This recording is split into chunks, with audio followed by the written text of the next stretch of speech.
안녕하십니까. 일간 경북신문 주간 브리핑 시간입니다. 10월 첫 번째 주 시간입니다. 10월 5일 화요일, 4일 월요일은 개천절, 대체 휴무일이어서 신문을 발행하지 않았습니다. 5일 화요일에 저 일면 주요 기사는 우측에 보시면은 경주시가 지금 경주역을 현재 아마 폐역이 될 예정인데 경주역을 문화 플랫폼으로 활용할 계획이다 하는 그런 소식입니다. 반면에 이제 포항역 같은 경우는 이미 몇 년 전에 이미 철거된 상태인데 당시에 그 시민들의 의견 수렴 충분한 의견 수렴 없이 철거됐다는 뭐 일부 불만의 목소리도 없습니다만 반면에 경주시는 일단 문화 플랫폼으로 활용하겠다는 그런 계획이라고 합니다.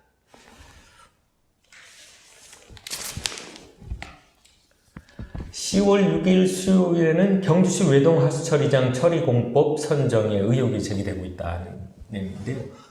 최근에 아마 이제 경주시가 이제 외동하수처리장을 지금 증설할 계획을 가지고 있는데 또 그런 추진하는 과정에서 이제 그런 증설했을 때 이제 처리공법, 처리기술 그런 공법사를 선정하려고 공모를 했었습니다. 그래서 지금 업체를 이미 선정을 했습니다. 2개 업체가 최종 이제 응모를 했는데 문제는 이제 1차가 이제 기관평가가 있고 2차가 보통 기술평가 이렇게 이루어진다고 합니다. 그런데 이제 1차 평가, 기관평가에서 2 업체가 신청을 했고 2차 기술평가에서 한 업체가 아예 그 PT를 하지 않았습니다. 참가하지 않았습니다. 사실상 포기했다고 봐야 되는데 그렇게 되면 이제 단독 업체가 응찰한 것이 아니냐, 그랬을 경우에 이렇게 업체를 선정을 해도 되느냐 하는 좀 논란이 일고 있습니다. 더 문제는 뭐냐면은 보통 1차 기관평가일 경우에는 이제 이 업체가 참가 자격이 사실 있느냐, 뭐 심사할 대상이 되겠느냐 하는 그런 평가를 하게 되고 2차 기술 심사에서 실질적으로 전문가들을 통해서 정말 이런 기술이 정말 처리가 가능한지, 기술이 정말 적정한 것인지 이런 그런 심사를 하게 되는데 그래서 이제 보통 1차 심사는 별 큰 점수 차이가 없다고 합니다. 그리고 보통 2차 시장 기술 심사에 가서 보통 한 2, 3점, 3, 4점 차이 내로 해서 최종 업체가 선정되는데 이번 같은 경우에는 1차 기관 평가에서 2 업체 간의 점수차가 7점 이상 차이 났다고 합니다. 그래서 사실상 그렇게 됐을 경우에 뭐 2차 기술 심사에 의미가 없어지는 거죠. 그래서 이제 사실상 이제 다른 탈락한 업체가 2차 기술 심사에 PT를 하지 않았습니다. 그러니까 참가를 안 하고 사실상 포기한 것으로 볼 수가 있는데, 그래서 이 사실상 이거는 뭐 관련 전문가들도 1차 기관평가에서 이렇게 7점 이상 이렇게 점수를 차이 내는 경우는 그렇게 흔하지 않다는 것이 아마 대다수 의견들이고, 또 뭐 경주시 입장도 그렇습니다. 그렇게 인정을 합니다. 7점 이상 상당히 차이가 많이 났다 이렇게 인정을 하는데 왜 이렇게 많이 차이는 났느냐, 특정 업체에 밀어주게 하려고 했던 것이 아니냐, 이런 의혹에 대해서는 뭐 경주시는 아니다, 관련 어떤 기준을 가지고 평가했는데 나온 점수차다. 특히 이제 뭐 탈락한 업체가 지역의 업체다 보니까 경주시 입장에서는 사실 아쉽다. 지역 업체가 탈락한 것에 대해서 아쉽다는 하지만 어떤 기준이나 어떤 규정에 따른 점수이기 때문에 어쩔 수 없지 않느냐 하는 뭐 그런 입장입니다.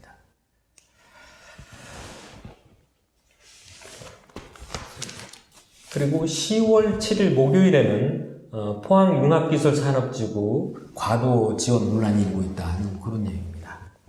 지금 이제 포항 시민들 같은 경우에는 뭐 잘 아시겠지만 지금 흥해읍, 대련역, 인리 일대에 지금 대규모 그 산업단지가 조성 중입니다. 현재 아마 내년쯤 준공을 목표로 지금 한참 공사가 이루어지고 있습니다. 그런데 이제 문제는 이제 여기에 이제 과도한 지원이 되고 있다는 것이 이제 기사의 핵심입니다. 그러니까 사실은 이 대구 경북 경제자유구역청에서 선정한 우리 이제 거기가 일단은 이제 포항 경제자유구역이죠. 그 포항 경제자유구역 안에 지금 이제 거의 이제 뭐 범위를 차지하고 있는 포항 융합기술산업단지입니다. 산업지구인데 현재 그 공사가 이루어지고 있고 추진되는데 이것이 이제 처음에는 2008년 5월에 이제 지식경제부에서 이제 선정이 됐는데 그 당시만 해도 여기에는 이제 한국토지주택공사, 현재 LH죠. LH하고 또 민간에서 합해진 민간 합동으로 사업이 처음에 시작됐습니다. 당시 처음에는 이제 허가 면적에는 뭐 한 375만 제곱미터, 그러니까 약 한 114만 평, 엄청 지금보다도 거의 한 2배 이상 엄청나게 큰 규모였습니다. 그러다 보니까 이제 면적은 굉장히 넓고 이러다 보니까 그 당시에 이제 이런 어떤 사업 활성화도 어떤 산업단지 이렇게 판매되고 뭐 이런 것이 잘 안 될 것으로 이제 예상이 되고 또 그 실제적으로 이렇게 이제 여러 가지 평가에서도 이렇게 잘 안 나오고 그래서 결국은 사실상 이제 거의 이제 무산되는 걸로 이렇게 됐다가 결국 이제 2015년에 이것이 다시 살아납니다. 우리 경주시에서, 포항시에서 적극적으로 이제 포항시와 이제 경상북도에서 열심히 이제 다시 살려냅니다. 노력을 해서 살려낼 때 면적이 어느 정도로 되냐면은 145만 제곱미터. 그러니까 당초 한 114만 평에서 한 44만 평, 그러니까 절반 이하로 크게 줄입니다. 이제 그러니까 어떤 투자비를 크게 줄여주는 거죠. 그러니까 어떻게 보면 사업성을 조금 높이는 형태가 될 수 있는데, 특히 이제 당초 처음에는 이제 계획 인구 호수라고 해서 뭐 현재는 뭐 아파트로 쉽게 보면은 이해하면 되겠는데 한 589호, 한 600호 정도는 안 되지만 한 거의 뭐 600호 가까운 정도였는데 이게 이제 2,500호로 한 4배 이상으로 이제 늘려줍니다. 그러니까 이제 투자가 많이 되는 산업단지 면적은 크게 절반 이상으로 크게 줄여줬고 좀 돈이 될 만한 어떤 아파트 건설은 한 4배 이상 늘려줍니다. 그러니까 사실상 사업성을 크게 이제 확대해 준 거죠. 그래서 이제 사실상 산업단지가 살아난 걸로 봐야 됩니다. 살아난 거죠. 그리고 이제 추진이 계속 되어 왔는데, 이제 그런 과정에서 이제 이게 이제 살리기 위해서 이제 국도비도 이제 지원이 됩니다. 그건 한 760억 정도 국비하고 지방비, 도비와 시비 합해서 한 760억 원이 지원이 됩니다. 그래서 뭐 인터체인지 공사라든가 산업단지 내의 상하수도 기반 공사라든가 이것이 이제 지원이 됩니다. 그리고 이제 현재도 보면 포항시하고 경상북도가 이제 우리 경상북도 동부청사를 지금 이제 그 단지 안에다가 좀 지어주고 있는 거죠. 물론 뭐 이제 동부청사 같은 경우는 아마 무지는 무상으로 받았다고 합니다. 받아서 설치한다고 하는데 그 외에도 현재 한 어쨌거나 2곳이 이미 공공기관이 2곳이 준공이 됐고 동부청사 포함해서 또 나머지 2곳이 현재 또 지어지고 건설 중입니다. 그러니까 공공기관의 어떤 준공이나 입주를 적극적으로 이제 지자체에서 도와주고 있는 상황입니다. 특히 이제 가장 중요한 문제는 아까 말씀드렸던 당초 한 589세대에서 이제 살아날 때 한 2,500세대로 늘렸는데 이것이 2019년에 다시 거의 2배 이상 늘어납니다. 한 4,456세대, 그건 뭐 4,400세대에 거의 2,500세대에서 2배로 갑자기 늘게 됩니다. 아마 이제 정주 여건 확대라고 이유가 그렇다고 합니다.